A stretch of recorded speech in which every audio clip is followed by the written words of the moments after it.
All right, g'day everybody. Hope you're well. Okie doke. So, 50. Oh, I'm on the wrong chart. I'm waiting for my target here on dot. I'm meant to be here. $50,000 on Bitcoin. That's what we're waiting for.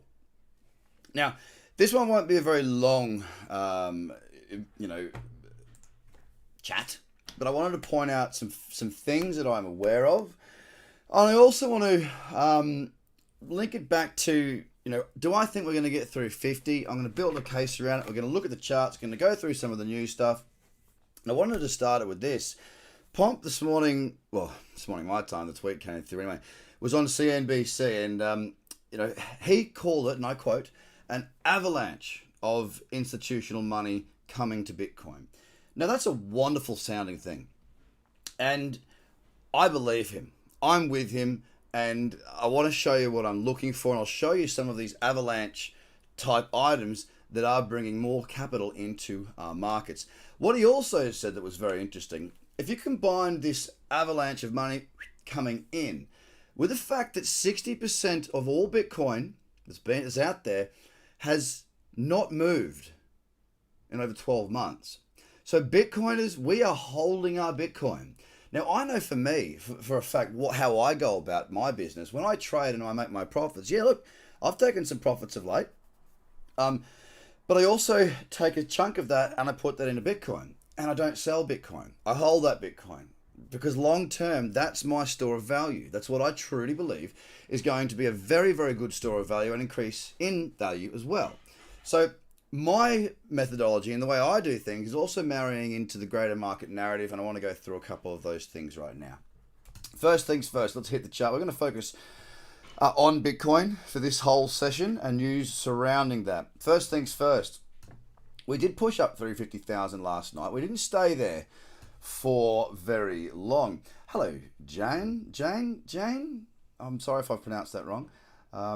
We didn't stay above it for long. We got a bit wild, we went up through 50. We hit the high of 50,400, and then this singular candle from the high to the low. This is a 15-minute candle, went way, and we saw a 4.65% swing and a move. All right, swing and a move. We went a bit wonky donkey. All right, now, what does that tell me? It tells me that there's obviously some selling pressure up around that region. People did want to take some profits to spook the market a little bit, but it didn't go very far. It didn't carry through. Now, here's what I'm liking about Bitcoin today, right now, as we sit above 50,000. Beautiful chart cyclicity. Now, whilst I don't have a trading opportunity just yet, I will be if we can continue to move higher. I'll be looking for pullbacks into that $50,000 mark. That is what I'm looking for. All right. Okay, good stuff, Jerry. Good on you, mate. Getting in there young. Excellent to see. Okay, so, by the way, if you're watching this, please like, subscribe, turn on your notifications, do all that sort of stuff. It does help. I want to get more people on it through our YouTube and whatnot and on our socials because I want to help more people. I want more people to get the information. The amount of times people say, you've only got 13,000 or 12,800 or whatever it is subscribers, you should have a lot more. Well, you're probably right. And I'm going to make an effort to be more consistent with bringing you this sort of information. So there you go. Your like, subscribes, thumbs up, it all helps. So thank you in advance. So the structure here is quite nice. It looks quite good. If I go to the 4 hour too, which is my mid time frame that I love. Look, higher low. Yeah, higher high, big spike, pretty messy.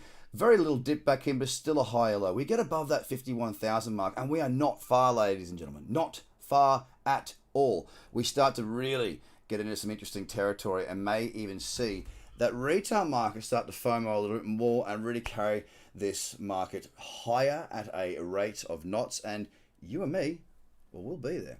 So that's the 4 hour. Let's go now to our daily. The daily, well, actually, I'm going to go to the weekly first and then come back to the daily. Of course, the weekly pulled back into the cradle zone.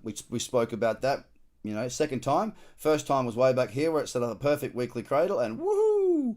Then it pulled back again. This is the second push from there. Where are we going to next? Hopefully that way, not that way. But it will be what it will be. Got a Dave, and it looks very, very strong right here on this chart. Last week, 25%, very good move. If you look at what we've done so far, most of that move was done in this singular 20% candle, right? Since then, we've been grinding. Now, the moving averages have caught up because, we shot up real hard and fast to new all-time highs, straight through 44. Whoosh, go off we went.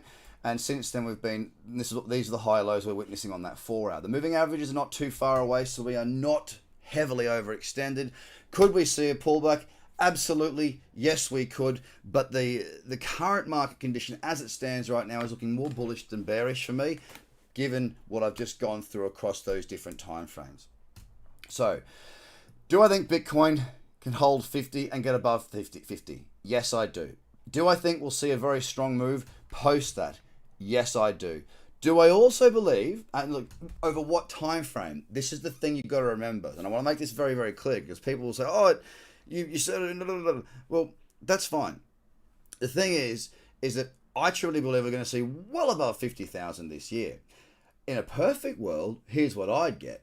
I would get a bit of a pullback into here. I'd get myself positioned with a little cradle candle, and then I'd be riding the move. Because yes, I own Bitcoin. But at the moment, I don't have a leveraged long on Bitcoin. I want that. I love that. It makes me more money. It makes me money faster. I am long DOT, so I'm happy with that, because I think a strong Bitcoin, it'll probably help the rest of the market to continue to grind higher. Bitcoin might suck a bit of the dominance back. And I'll take you to this chart here. Oh, not that one. This chart here. Hi, Caroline, Winston, Insignia, Leaf. A few US people in there. Welcome. Hello. And it's been an interesting. It sure has been an interesting 3 years. I'll give you that much. So I'm coming now down to the Bitcoin dominance chart. As you can see here, we've pulled back to 60.33 or thereabouts, which was a level of resistance. We popped that, we moved hard. Since then, we've been testing it. On the weekly, it's a bit messy, a bit ugly looking.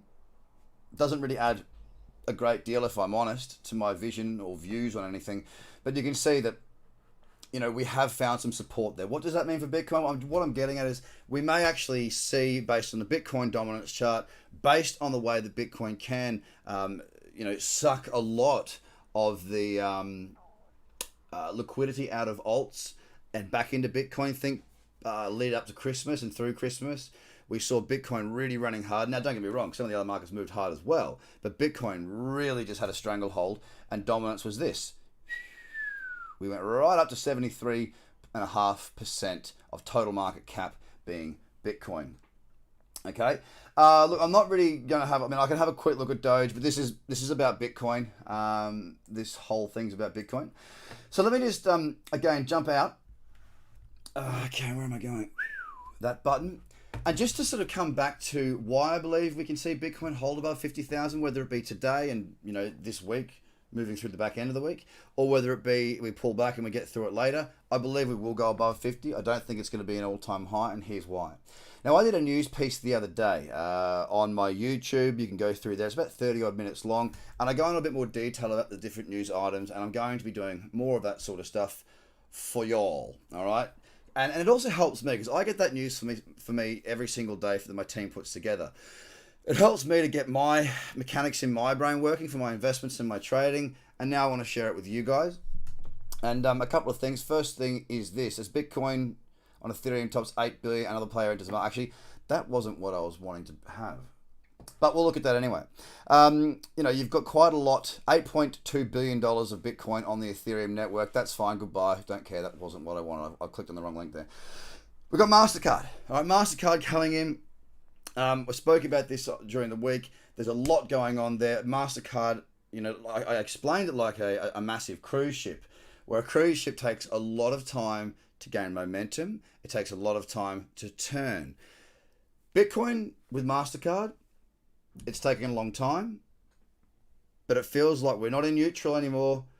The gears push to forward. We're starting to move forward, and it will pick up knots. Now, as more people have easy access to getting Bitcoin, I've still got friends that are calling me up and going, hey, I don't feel confident. These are, people around my age, so that they're not like my parents that are like, oh, I don't know. I just put Bitcoin onto a wallet for them. I take care of it all because they got no idea what to do, and I don't want them to do it. More problems than what it's worth for me. So basically, if we can get people a very easy way to get exposure to Bitcoin, whether that be through the card itself, to buy or sell Bitcoin, or whether it's through the merchant facilities to use Bitcoin as a payment option for buying whatever you want in any store where they've got MasterCard options and payment options with the card, then that's going to see a big uptick in the amount of people that are going to have access to our market. The same as with PayPal. They've done some massive volume since they brought Bitcoin in. It's helped pave the way for this recent run. Second to there, no,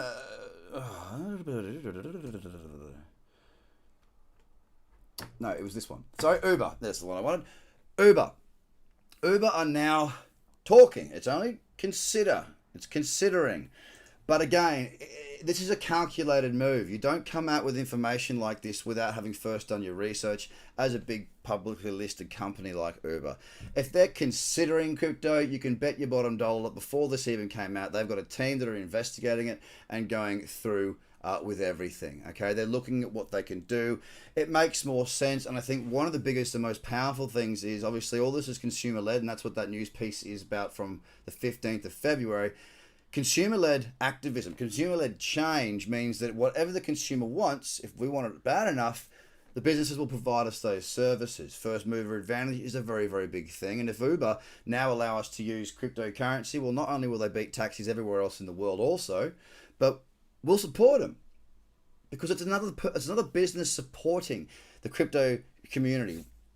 Obviously, Tesla. They're going to sell a shit ton of cars because they are going to accept Bitcoin by the sounds of it in their SEC filing.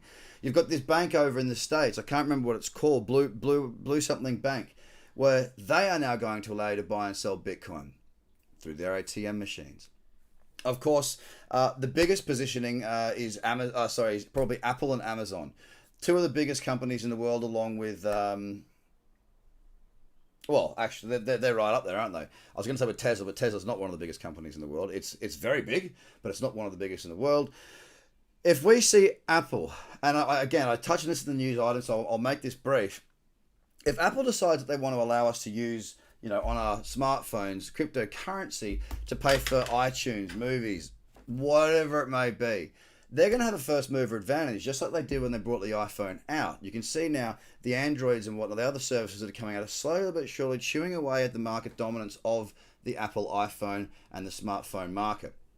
If they're the first ones to get in and offer that service for us, again, it makes it very easy for people to be onboarded, to get through, because they've already got essentially their KYC and all the information here anyway, right? They've bought the phone, they had to go through and sign all those bits and pieces and do all that stuff. So with that being known, that your KYC is probably already there. Bing, bash, away we go. Again, making it very, very easy, giving them a first mover advantage. And I believe that the uptick that they were looking at there, if they were to do that, is about 40 billion annual revenues per year, which is a significant amount of money, even for $1 trillion company. The biggest one, though, I've got to say is Amazon. If Amazon starts to include and offer that as an opportunity for us, well, we got something big going on there. I suspect that maybe Amazon might look to create its own crypto, its own digital asset, potentially.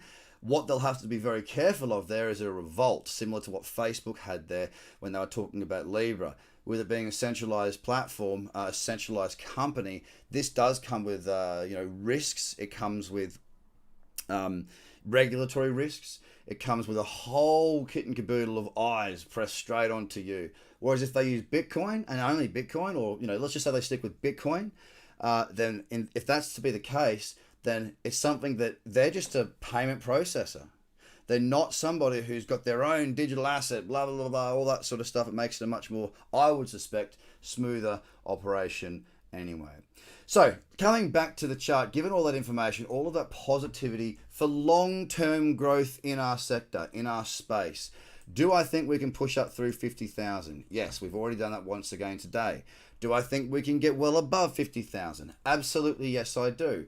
Am I selling my Bitcoin? No, not at all. Not at all, right? I do not tend to sell Bitcoin. I'll move my profits around into Bitcoin. If I want to pull anything out, I'll usually bring it out through dollar tether, and away I go.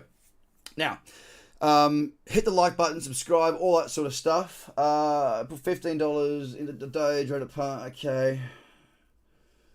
Oh, well, that's good. Just be careful if you're looking at Doge and that sort of thing. I mean, what this is, it's the only reason that you're looking at Doge is because, and look, I'm sorry if I'm talking out of line here, but it's because it's got celebrity endorsements. All right. You can see here. I mean, I believe Doge is still a top 10 market cap token right now. Notice how it's not in here, because for me, it's too hot right now. It's too dangerous. It is in my FTX perp list. I'll show you here. I'll have a quick look because there are a few people asking.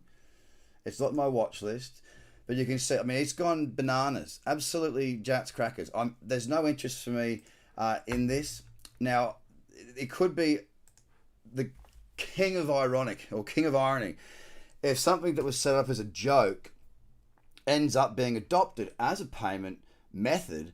Then let irony slap me in the face. But I'm not backing that. I'm not investing in Doge. Look, I will trade Doge. At the moment, it's not got the cyclicity that I'm after.